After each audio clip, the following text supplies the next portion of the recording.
Okay guys, I'm going to show you some ins and outs of Google Forms. The first thing that I did to make this a quiz was go to my settings. The first tab that will come up will be general. I clicked to make it collect email addresses just to make it easier for us when giving feedback. I will show you in a little bit the spreadsheet that also generates with these Google Forms. And if you collect email addresses, their email address will be next to their name, which makes feedback just one easier step. Typically, this will be will be checked. I unchecked this just to make it easier for the kids. I don't want them to have to sign in to a Gmail account or make a Gmail account. I want to make it as easy as possible for all of us. The quizzes tab. I click where it releases the quote grade immediately after they push that submit button. I also make it where they can see which questions they got wrong and what the point value would be worth. If you don't care about the point value, you can just take that off. And since we aren't taking these for a grade anyways, there's really not a point for that to be checked. I don't check this just because they can take this quiz as many times as they would like.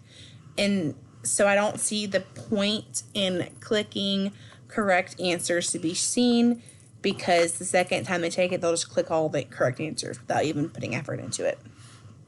Okay. Now I want to show you that these little 3 drop-down buttons, you can add collaborators. A collaborator is someone who can edit the form, who can see responses on the form.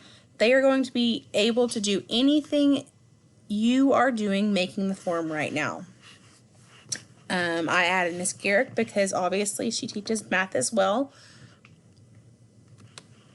All right, to add a question. So you are going to click add a question. The question I'm going to do is, what is the area of a square with a side length of 5? There are different types of responses you can have them respond with. It can be a multiple choice question. They can respond in a paragraph, or a short answer, which would be like more of an open-ended type question.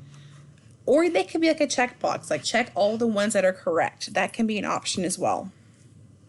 Obviously, mine's going to be a multiple choice since I'm doing a math question right now. I'm going to have answer choice 20, 15, 25, 30. Then I'm going to click this answer key right here. I am checking which one is correct. If I was assigning a point value, I could say it's worth 1 point. You can also give feedback.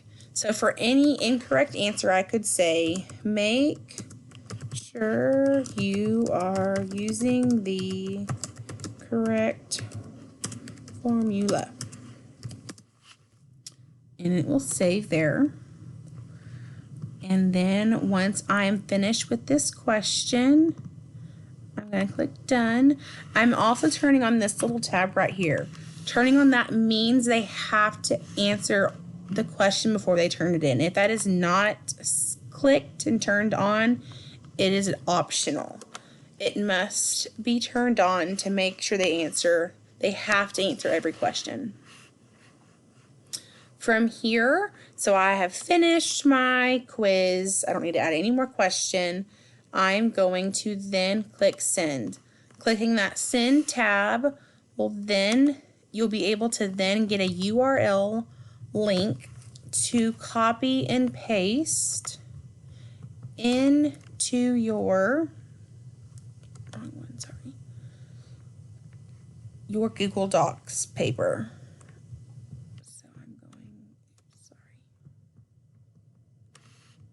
Paste that right there.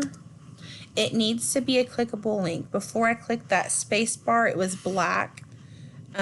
All like hyperlinks will be blue. From there, I can click to show you what it looks like. Once you have posted that link on your board and click it, please make sure it looks like this. If it looks like this, let me show you.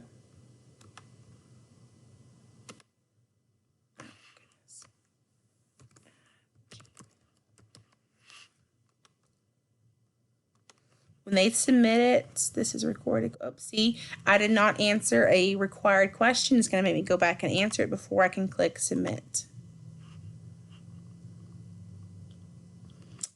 Your response has been recorded. View accuracy.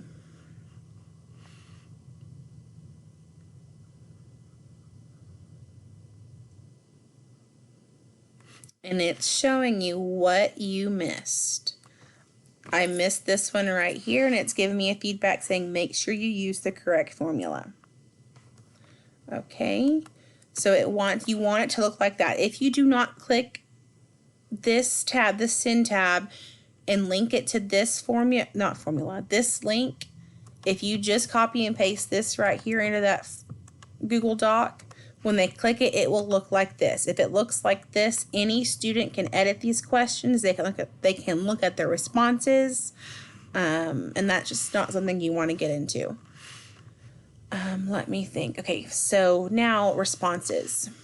When you are looking at the responses, you can look at the summary of them. You can see, oops, I have 2 people who've gotten 0 right. 1 person who's gotten 1 question right, and so on. It's flagging the frequently missed questions. You can also look at individual questions and how they did there. And you can look at the individual students who took the question. So on this response, they got several of them wrong. And then you can scroll through like this. If you need to, you can also print each response, or you can delete them. I don't know why we delete them, but you can delete them. You can also ask, so you've had this on your board, and they have until the following Sunday to submit it. After that date, you can click accepting responses to make it, or no one else can answer this survey, or not, I guess not survey, this quiz. Another really neat feature is if you click this, it's going to pull all of your data into a spreadsheet. You can see when they took it and turned it in, the score they made, the student name, and it also shows each question and what the student picked there.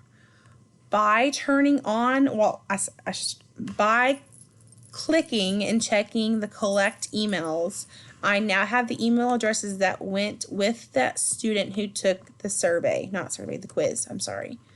From there, feedback should be really easy. All I have to do is copy their email and paste it into a new message. And then feedback, you missed this because ... And there's your feedback on that. If you have any questions, please let me know. I've done a lot of learning just by playing around with this. There are so many different options and things you can do with this. If you have any questions, please let me know. Thanks, guys.